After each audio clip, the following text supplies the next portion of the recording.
하나님 아버지, 오늘도 감사합니다. 수요 예배로 모여사오니 예비하신 주님의 음성을 들려주옵소서. 예수님 이름으로 기도드립니다. 아멘. 창세기 23장 12절에서 20절 말씀은 구약성경 29페이지 찾으셨죠? 교독하겠습니다. 아브라함이 이에 그 땅의 백성 앞에서 몸을 굽히고 그 땅의 백성이 듣는 데서 에브론에게 말하여 이르되 당신이 합당히 여기며 청하건대 내 말을 들으시오. 내가 그 밭값을 당신에게 주리니 당신은 내게서 받으시오. 내가 나의 죽은 자를 거기 장사하겠노라. 에브론이 아브라함에게 대답하여 이르되 내 주여 내 말을 들으소서. 땅값은 400세겔이나 그것이 나와 당신 사이에 무슨 문제가 되리이까.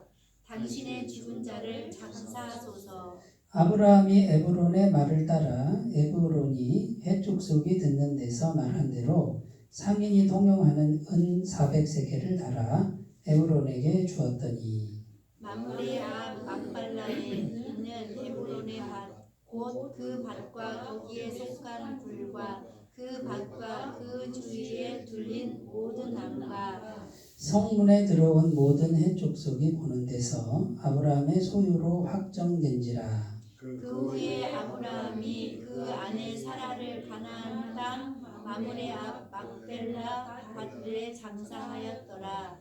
마므레는 곧 헤브론이라. 함께 읽겠습니다. 이와 같이 그 밭과 거기에 속한 굴이 헷 족속으로부터 아브라함이 매장할 소유지로 확정되었더라. 아멘. 거기 이제 20절 보면 아브라함이 매장할 소유지로 확정되었다. 요게 오늘 핵심 말씀이 되고요. 그 아브라함이 가나안 땅에서 자기 명의로 된 땅이 있었어요? 없었어요? 없었는데 처음으로 자기 소유로 된 땅을 지금 산 거죠. 이게 이제 굉장히 중요한 영적 의미가 있다는 거죠. 지금 왜 이 땅을 샀느냐 하면 왜 샀는지 아세요? 그 사라 자기 아내가 죽었잖아요. 몇 살에 죽었어요? 127세에 죽어서 장사를 해야 되잖아요. 근데 장사를 하려니까 땅을 산 거예요. 그죠? 근데 보통 고대의 매장지는 좋은 땅이에요? 안 좋은 땅이에요? 별로 안 좋은 땅이죠. 그죠? 좋은 땅은 농사 짓겠죠. 그죠? 그러니까 뭐 바위 땅이든지 산이든지 이런 땅이에요. 그런데 아브라함이 그 땅을 지금 돈을 주고 사죠. 얼마를 줬다 그래요? 은 400세겔이라고 그러죠? 한 세겔이, 은 한 세겔이 4데나리온인데 1데나리온이 하루 품삯이에요. 네, 그럼 400세겔이라 하고 이제 산수를 좀 해보세요. 네, 하루에 10만 원 치면 얼마게요?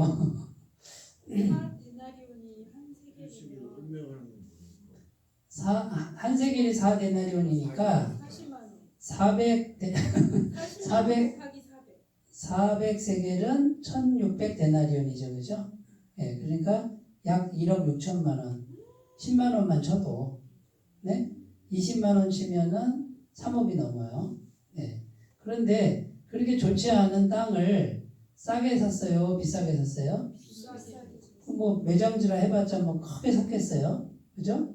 조금 샀는데 여기 보면 에브론이라는 사람이 그 땅 주인인데 여기 보면 아주 기가 막히게 말해요. 13절에 보면 그 땅의 백성이 듣는 데서 에브론에게 말하이르되 당신이 합당히 여기면 청하건대 내 말을 들으시오. 내가 그 밭값을 당신에게 주리니 당신은 내게서 받으시오. 내가 나의 죽은 자를 거기 장사하겠노라. 이거 아브라함이 말했죠? 근데 15절에 보면 에브론이 그냥 가지십시오 라고 말을 하는 것 같아요. 근데 분명히 액수를 말하죠.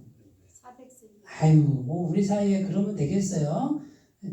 이게 은 400세겔이지만 이거를 어떻게 뭐 당신하고 나하고 그렇게 하겠어요? 이 말은 무슨 말이에요? 400세겔 달라는 얘기잖아요. 그죠? 저 같은 사람은 이렇게 말하면 공짜로 주는구나. 이렇게 알아들을 텐데 아브라함은 딱 알아차리고 그 자리에서 400세겔을 은을 달아서 줬어요. 그러니까 달라는 대로 다 줬어요. 자, 여기 보면 이제 오늘 말씀에 보면 뭐 이렇게 기가 막힌 영적 의미가 없는 것처럼 보이는데 이렇게 이제 성경을 읽은 다음에 우리가 찾아야 될 게 뭐냐면 이제 하나님의 마음을 찾는 거고요. 하나님의 마음. 네? 그 다음에 아브라함의 마음. 하나님의 마음은 어땠을까? 아브라함의 마음은 어땠을까? 그죠? 이거를 찾고 그러면 이 마음에 비추어서 지금 내 마음은 어떨까? 자, 마음이 왜 중요하냐면 마음이 영이니까 그래요. 그죠? 그러니까 영이신 하나님과 내가 마음으로 만나고 교통하기 때문에 하나님의 마음을 찾고 등장인물 마음을 찾고 그다음에 내 마음, 지금 내 마음을 이제 내가 찾는 거예요. 정신없이 살다 보면 내 마음이 나도 몰라요. 정신없이 살다 보면 내 마음의 정체를 모르고 살아가고요. 갑자기 막 우울해지고 갑자기 내가 왜 사나 이러고 이럴 때 그 마음의 정체를 못 찾아가지고 한참 헤맬 때가 저는 있는데 여기 계신 분들도 있다고 해주시니 네. 사람이 그래요. 그래 갑자기 막 화가 나고 막 이럴 때가 있더라고요. 근데 가만히 내 마음의 정체를 들여다보면 별거 아닌데 이렇게 그 별거 아닌데라고 찾을 때 영이 소통한다 그 말이에요. 그러면 실수하지 않게 되고 하루하루 사는데 비관하지 않게 되고 소망을 갖게 되고 그러니까 하나님은 영이시니까 영이신 하나님과 내가 이 마음으로 만날 때 우리는 치료가 일어나고 자유함이 있고 행복함이 와요. 근데 그것만 오는 게 아니라 영이신 하나님이 내 마음과 소통이 일어날 때 영원한 생명력이 내 속에 역사하고 하나님의 전능하신 능력이 내 속에 역사해요. 그래서 그 마음 관리를 하나님의 영과 소통이 잘 되는 마음 관리를 하면서 매일 사는 분은 어떻게 된다고 그랬죠? 제가 계속 강조한 게 뭐예요? 이 상태를 가꾸면 하나님의 살아있는 손길이 내 마음에 왔으니 내 삶 가운데도 나타난다, 안 나타난다? 나타난다. 그러니까 결국은 내가 내 마음을 잘 관리하고 영이신 하나님과 잘 소통하도록 자기를 가꾸는 데 달렸지 누구 때문이 아니다 그 말이에요. 네, 환경 때문이 아니다 그 말이죠. 사람 때문도 아니고요. 사람도 내가 하나님과 영으로 잘 교통되면 필요한 사람, 지금 속썩이는 사람 그냥 놔두고 하나님의 새로운 사람도 붙여주고 그래요. 그러니까 이런 믿음이 있어야 자신감이 생겨요. 그러니까 영이신 하나님과 소통할 수 있는 가장 바람직하고 쉬운 길이 뭐냐면 말씀이에요. 말씀이 영이라고 그랬잖아요. 그죠? 내가 너에게 이른 말이 영이요 생명이다. 그러니까 말씀을 듣고 생각하는 사람은 마음에 하나님의 영을 받아들이는 것과 같다. 그러니까 생각을 잠깐 해봐야 되죠. 생각을 깊이 할수록 더 좋고요. 자, 그런데 이제 오늘은 상당히 어려운 본문이에요. 사실은 이제 이런 어떤 주제를 찾아내기가 어려운 본문인데, 자, 아브라함이 땅을 아주 비싸게 주고 비싼 대가를 여기 이제 제목이 천국을 얻는 대가라 이렇게 이 제목을 딱 정하면 벌써 정하는 게 어렵죠. 이렇게 딱 정하면 벌써 영적인 의미를 찾았다는 거죠. 대가를 지불했다. 이게 오늘 첫 번째 키워드고 두 번째는 가나안 땅은 영적으로 뭘 의미하냐면 천국을 의미해요. 약속의 땅. 네. 근데 1차적으로 현실적으로는 하나님의 나라예요. 어떤 식으로든. 나라의 3대 요소를 계속 강조했죠. 국민과 주권과 영토. 그러니까 하나님의 영과 내 영이 소통하잖아요. 그러면 하나님은 반드시 뭘 주시냐면 나라를 주세요. 지금 아브라함이 원래부터 나라가 있는 게 아니라 아브라함은 하나님과 영으로 소통하죠. 아브라함이 뭘 따라갔다고요? 말씀만 따라갔어요. 그럼 아브라함이 한 거는 뭐냐면 하나님과 말씀으로 소통하는 자기 내면을 가꾸는데 요것만 가꾸면 하나님이 뭘 주신다? 나라를 주신다. 그러면 국민도 주시고 주권도 주시고 땅도 주신다. 그래서 하나님이 뭐라 그래? 이 가나안 땅 너한테 줄게. 땅 주셨죠? 그 다음에 국민은요? 이삭을 주셨죠? 이삭 후손에 이삭 야곱 해가지고 12지파 나오니까 후손 주시죠? 그 다음에 주권 주세요 안 주세요? 권세를 주잖아요. 땅을 지킬 수 있는 권세. 그러니까 이게요, 아브라함에게 주신 이 말씀은 오늘 우리에게도 똑같아요. 그래서 우리가 이 마음이 중요한데, 말씀으로 소통, 성령으로 소통, 하나님의 마음을 찾아서 소통하는 요거를 잘 가꾸시면 하나님의 이 세 가지를 그냥 주신다. 제가 목회자예요. 제가 지금 어쨌든 교회 사역을 하잖아요. 그죠? 여기가 하나님의 땅, 여기 하나님 백성들. 그 다음에 제가 여기 서서 지금 말씀 선포할 수 있는 권세 누가 주셨을까요? 하나님 주셨잖아요. 다 주시잖아요. 제가 여기서 뭐 한 게 없잖아요. 저는 뭐만 했어요? 하나님과 말씀 안에서 소통하는 것만 했단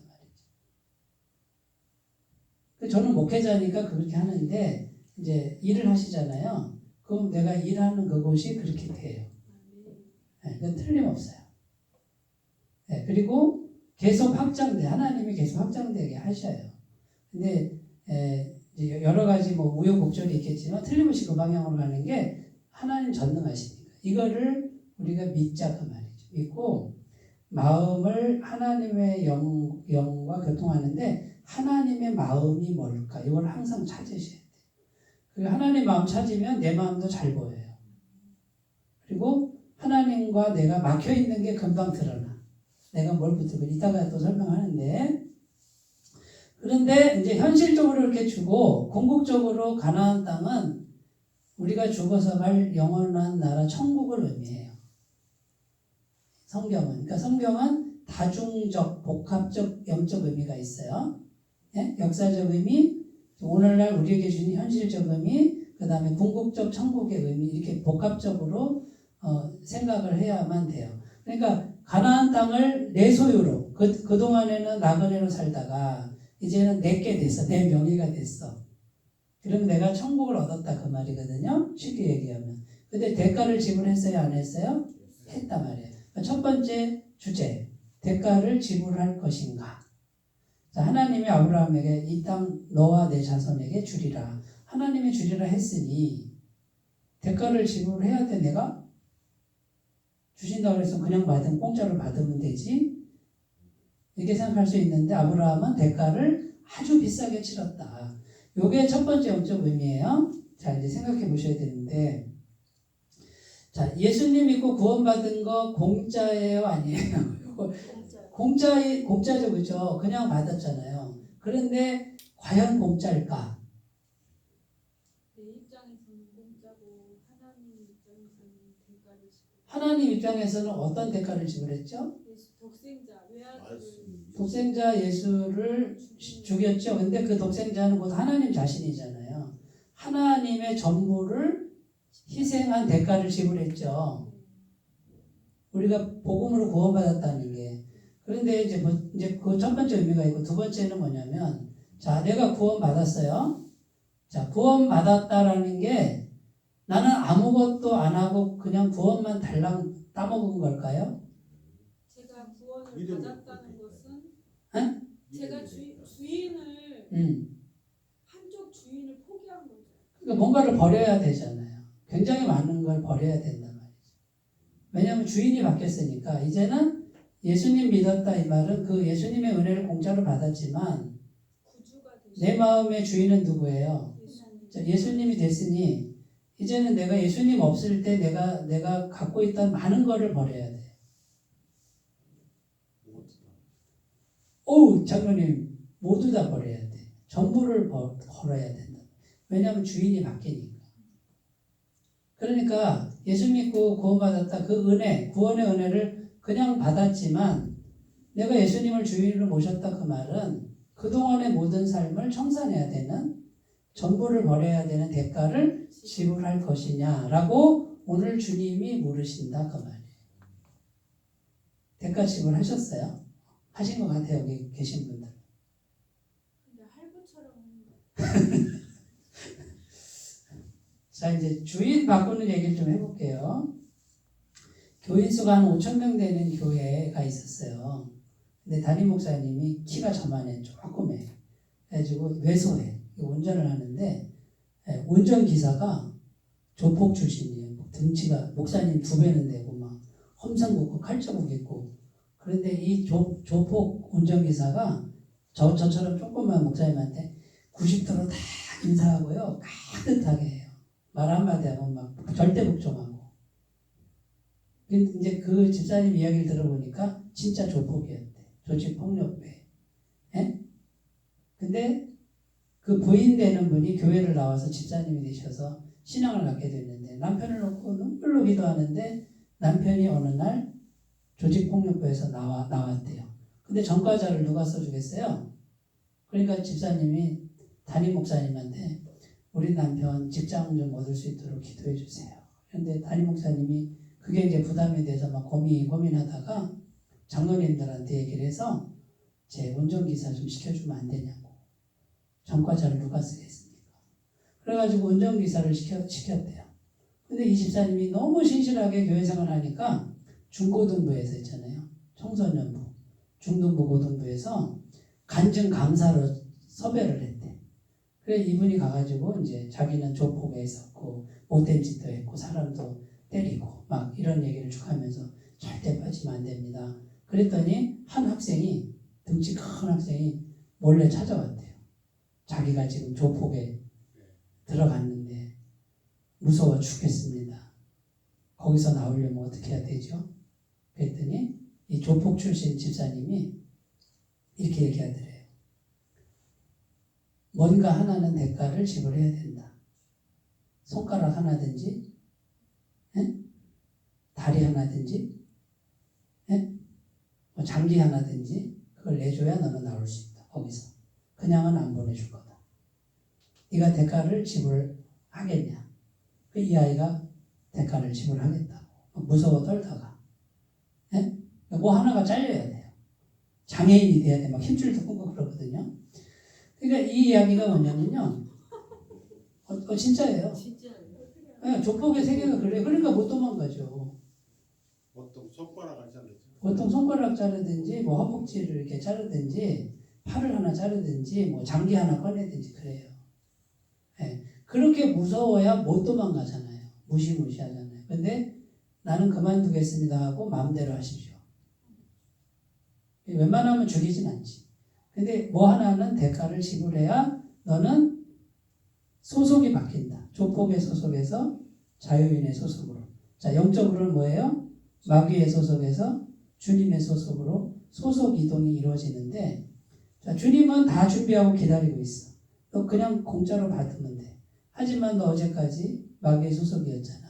그러면 뭐예요? 마귀에 소속된 삶을 청산하고 와야지. 맞아요, 틀려요? 근데 주님을 믿는다고 자, 소속이 바뀌었다고 말은 하는데 대가 지불을 안 하면 여전히 마귀에 소속된 삶을 살 수밖에 없죠. 자, 그러니까 우리가 예수님 믿고 구원받았다라고 하는 부분에서 공짜로 받았지만 결국 주인을 바꾼다 이 말은 이 삶을 청산하는 대가를 지불해야 된다는 거죠. 1907년도 우리나라 1907년도가 왜 그렇게 유명하냐면 평양 대부흥 운동이 일어난 해예요. 평양에 성령의 불이 강력하게 임했어요.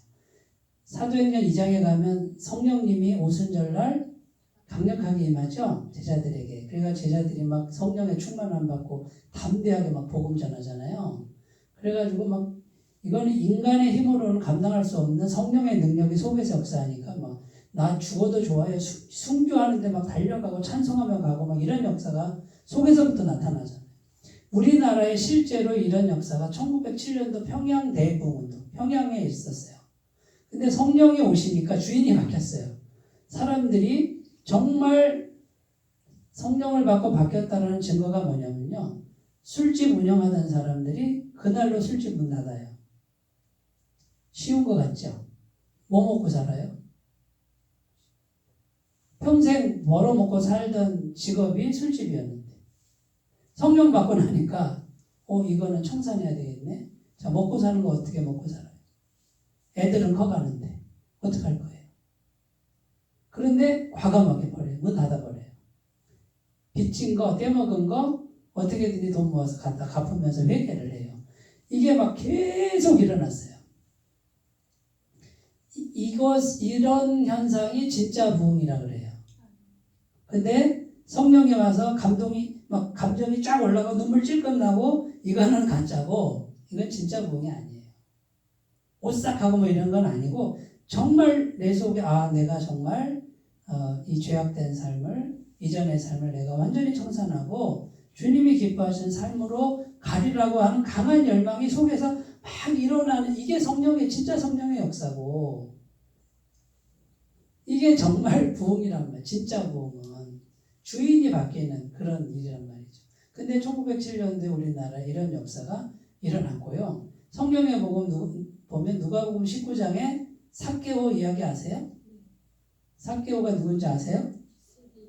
성은 사기요 이름은 기로 키가 작아서 사람들이 막 예수님 지나가는데 이게 다 크니까 예수님 못 보잖아요. 근데 예수님 보고 싶은 마음 직업이 뭐였어요? 세리는 그때 당시에 매국노 치국을 못 받았죠. 네, 나라 팔아먹은 놈.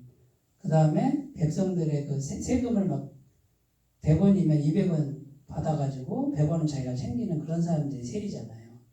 그러니까 사람들이 돈은 많은데 인정을 안 해준 아주 나쁜 놈이라고 하는데 삭개오가 예수님의 소문을 듣고 보고 싶어해. 자, 예수님 보고 싶다 이 말은 이 마음에 뭐가 있다는 거예요?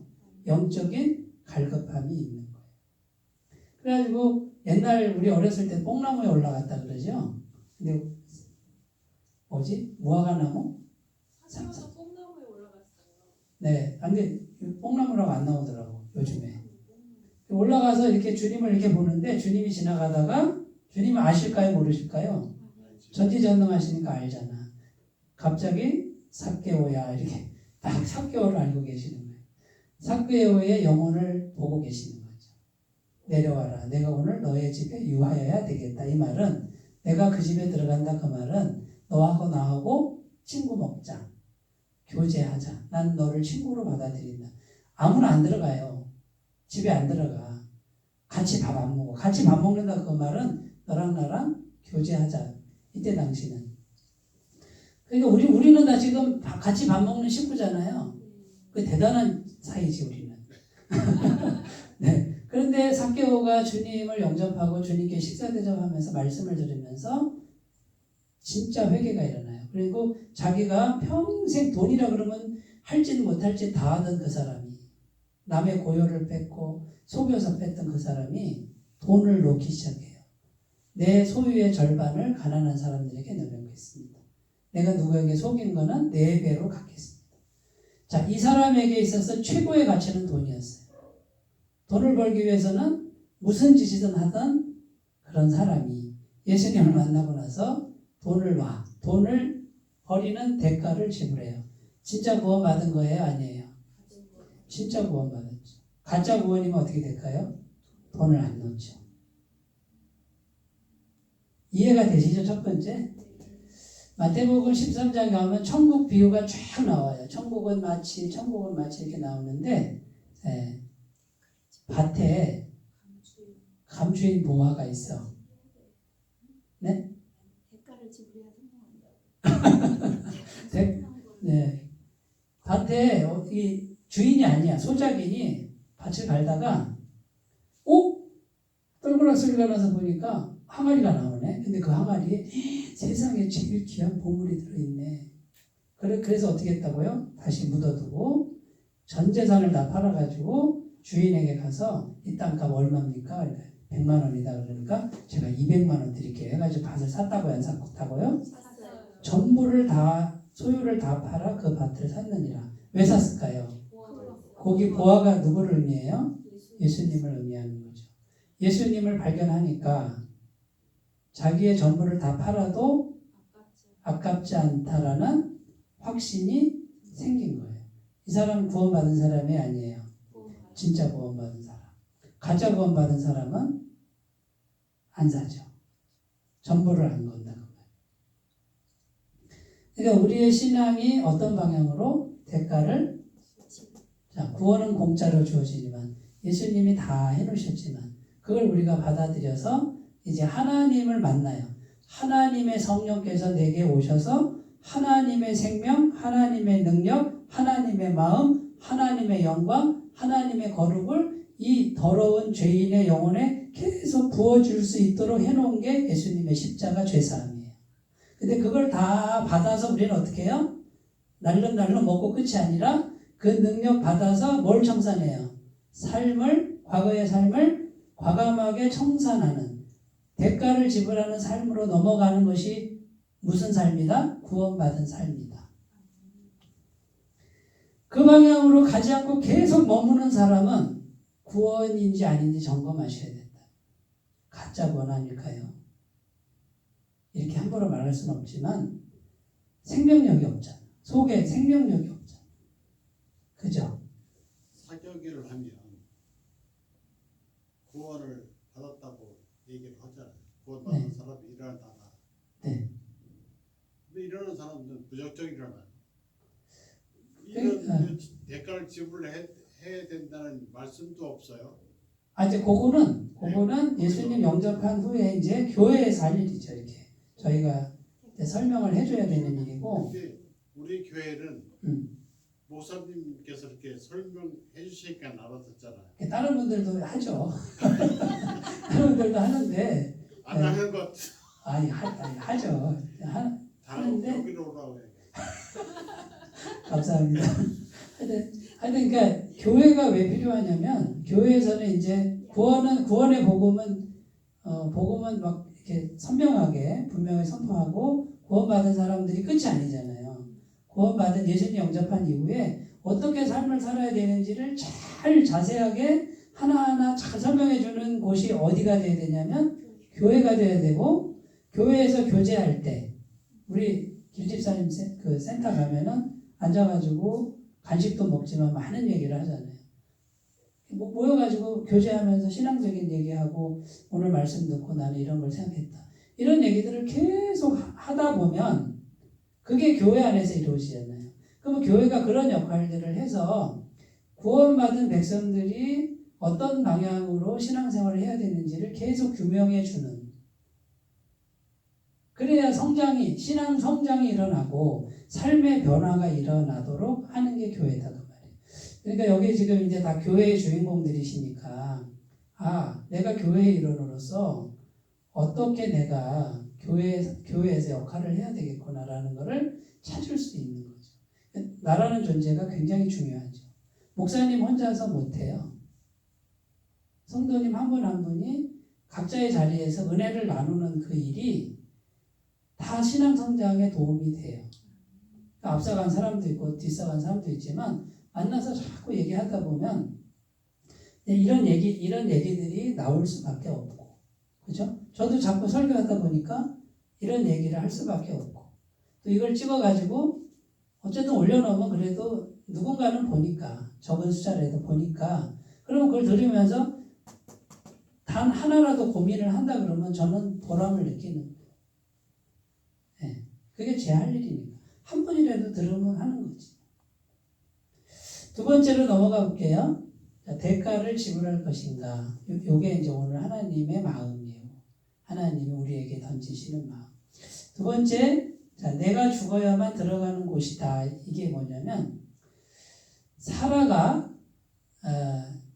자기 땅을 얻었는데 사라 생전에는 못 얻었어요. 근데 죽은 다음에 얻었죠. 네? 죽은 다음에 얻은 첫 번째 땅이 자기 무덤이에요. 이게 아주 영적인 의미가 있어요. 그러면 천국은 내가 죽어야만 들어가는 곳이다. 실제로 우리가 이 땅에서 죽어야 들어가죠? 천국은. 자, 그러면 이걸 어떻게 이제 해석하냐면, 자,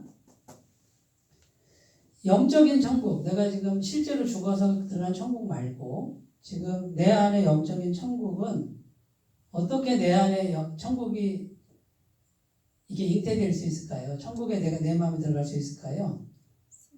죽음. 그래서 성령께서 오셔야 되고, 자, 나의 죽음. 내가 죽음을 깊이 생각하거나 죽음을 경험하거나. 갈라디아서 2장 20절 말씀이 이루어지면 갈라디아서 2장 20절이 뭐예요? 내가 그리스도와 함께 십자가에 못 박혔나니? 그런즉 이제는 내가 사는 것이 아니요 오직 내 안에 그리스도께서 사시는 것이라. 이제 내가 육체 가운데 사는 것은 나를 사랑하사 나를 위하여 자기 몸을 버리신 하나님의 아들을 믿는 믿음 안에서 사는 것이라. 그러면 제가 질문 드려볼게요. 내가 죽었다는 뜻이 뭐예요? 나 여기 살아있는데. 내 본성대로 사는 것을 포기하고 예수님 마음에. 내 마음에 뭔가 있죠, 그죠? 내가 죽지 않은 내가 있잖아요. 아이고, 오늘 제사님 눈을 잘 뜨시고 이렇게 대답을 해주시니까 아주 너무 좋으네요. 그러니까 내가 죽어야만, 내가 죽음 앞에 딱 갔을 때에서만이 비로소 들어갈 수 있는 그곳이 천국이다. 영적인 천국이다. 우리 어머니가 병치료를 많이 했어요. 근데 바느질 하다가 너무 이제 과로하셔서 이렇게 갑상선에서 몸속에 이렇게 큰 물주머니가 생겨서 속에. 그래서 수술을, 이거 잘라내는 수술을 하는데 여기 늑간 쪽을 이렇게 째가지고 벌려서 그걸 잘라내는 수술. 어떻게 보면 큰 수술은 아니었어요. 근데 어머니가 나 이제 죽는구나. 그래가지고 수술하러 가시는 당일날 그 문지방 있잖아요. 문지방을 못 넘어. 가방을 들고 가다가 문지방을 못 넘고 막 울어. 그리고 거기 무릎 꿇고 앉아서 막 울면서 나 너무 억울하다고. 내 인생 너무 억울하고 나는 좋은 날 한 번 못 보고 이렇게 살아야 되냐고. 저 어린 새끼들 놓고 내가 가면 어떡하냐고. 죽는 줄 알고 그렇게 한참 울다가 결국 설득해가지고 병원에 가서 수술 잘 끝나고 오셨어요. 그 다음에 확 달라졌어요. 우리 어머니가. 어떻게 달라졌을까요? 한 번 죽음을 경험했죠. 마지막을 경험했단 말이에요. 내 마음이 죽음의 강을 건넌 거예요. 건넜다가 다시 왔잖아요. 그러니까 담담해지시더라고요. 그리고 죽음이라는 것에 대해서 그냥 받아들이게 되고, 그 다음에 뭐예요? 내가 이제 기도 제목 바뀌었다. 좋은 날 없어도 되고 남한테 욕먹지 않고 편히 갔으면 좋겠다 하고 굉장히 평안해지셨어요. 자, 이런 평안은 어디서 올까요? 내가 실제로 죽었다가, 그죠? 내 마음이 실제로 죽었다가 다시 돌아왔을 때 생겨요. 그러니까 천국이라고 하는 것은 내가 죽어야만 들어가는 곳이다라고 할 때 내 속에 내가 진짜 죽었느냐. 죽음 앞에 서 보셨어요? 실제로 죽음 앞에. 저는 가끔 생각해요. 나의 죽음은 어떤 식으로 올까? 두렵기도 해요. 병으로 올까? 사고로 올까? 갑자기 정신 잃을까? 아이고, 우리 아내보다 내가 좀 늦게 가야 되는데 뭐 이런 생각 해요. 저 사람 나 없으면 못 사는데 뭐 이런 생각. 죄송합니다. 근데 그런 생각 하다 보면 죽음이 어떤 식으로 올지 되게 막 두렵기도 하고, 그런데 아직 저도 죽음의 강을 건넌 마음은 아니에요. 죽음을 내가 만나지 못했거든, 아직 제 마음이. 근데 죽음의 강을 실제로 넘어갔다 온 사람들이 많아. 죽는 줄 알았는데 안 죽었단 말이에요. 그 사람들의 삶은 차원이 달라지더라고요. 그러니까 우리가 죽어서 천국 가지만 실제로 살아있는 동안에 내 마음의 천국은 내가 죽었다라고 생각하는 거죠. 그러면 자식도 다 놓고 남편도 놓고 물질도 놓고 다 놓고 이 세상에 있는 것이 아무 가치가 없는 그 지점이에요. 내가 그동안에 막 열심히 막 붙들고 이 세상에 있는 어떤 걸 뛰려고 열심히 가던 그거는 죽음을 경험한 게 아니에요. 아직도 멀었단 말이에요. 그게 아무 소용이 없구나라는 그 지점까지 갔다가 다시 돌아온 그 지점에서 내 마음에 진짜 천국은 이루어진다. 그런 뜻이에요. 죽음은 갑자기 오는 거. 갑자기 오시면 복인데요.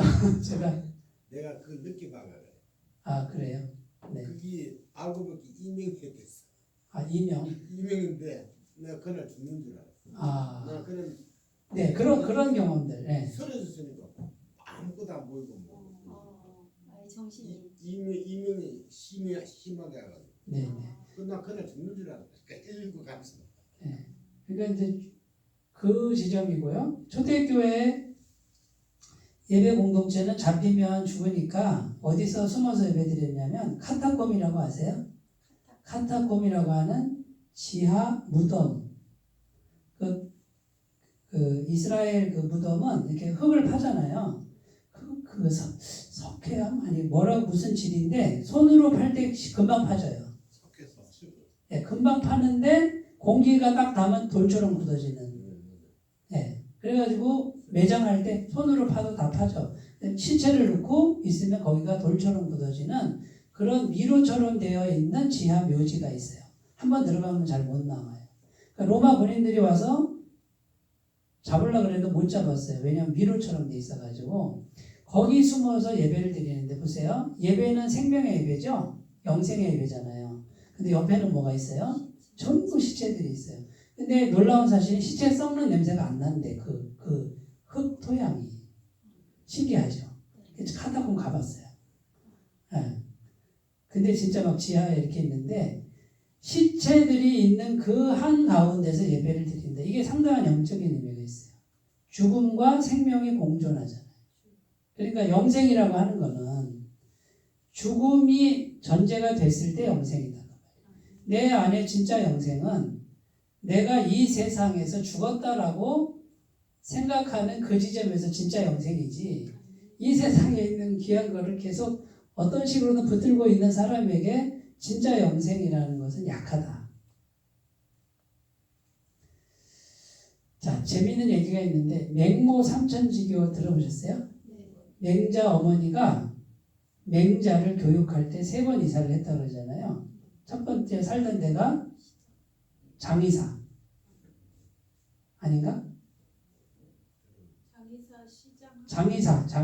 장의사 집 옆집에 살다 보니까 맨날 아이고 하더래요. 아이고 안 되겠다 싶어서 어디로 이사 갔어요? 시장통으로. 시장. 열심히 살잖아요. 근데 거기 갔더니 맹자가 뭐예요? 골라 자고 이러고 있더래요. 예? 그러니까 아이고 안 되겠다 싶어서 서당 옆으로 갔대. 그러니까 이 아이가 하늘 전 따지 그러더래. 그래가지고 훌륭한 사람이 됐다. 그런 이야기잖아요. 근데 이게 바뀌었어요. 이야기가. 맹자 어머니가 워낙 뛰어난 분이라 맹자를 훌륭한 사람 만들기 위해서 먼저 어디를 갔다고요? 장의사 집에 가는데 죽음이 뭔지를 생각하게 했다. 그 다음에요. 죽음을 깊이 생각한 다음에 사는 게 뭔지 시장통에 가봐라. 얼마나 열심히 사는지. 그걸 체험하게 했다는 거예요.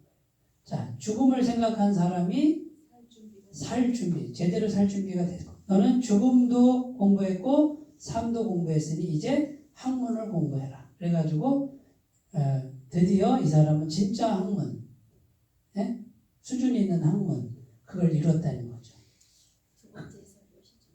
네? 두 번째 해석이 좋죠.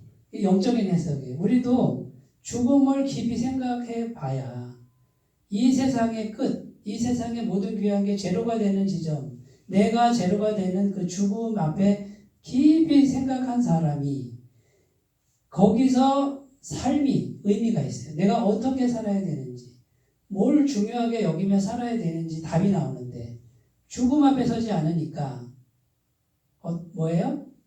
죽음 후에 아무것도 아닌 걸 가지고 더 중요하게 생각하는 삶을 살 수밖에 없다는 거죠. 근데 죽음을 깊이 생각하면 오늘 내게 주어진 삶을 어떻게 살아야지? 대표적인 게 뭐냐면 사랑하고 살아야지. 용서하고 살아야지. 착한 마음. 이 착한 마음은 그냥 착한 마음이 아니에요. 복 받기 위한 게 아니에요. 그렇잖아요. 한 번 왔다가는 짧은 인생에 뭐 이렇게 그런 사람은 지금 오늘을 사는데 한순간을 살아도 영원과 이어지는 삶을 살고 이 순간이 영원과 이어지는 그러면 삶을 어떤 산다. 사람은 이 땅에서 끝나버릴 것을 위해서 내 젊음을 바치고 사는 거죠. 그런 차이가 발생해요. 살아가는 우리가. 그러면 영원과 이어지는 삶은 쉽게 얘기해서 하나님과 연결되는 거죠. 하나님이 내 마음의 주인 되는 삶.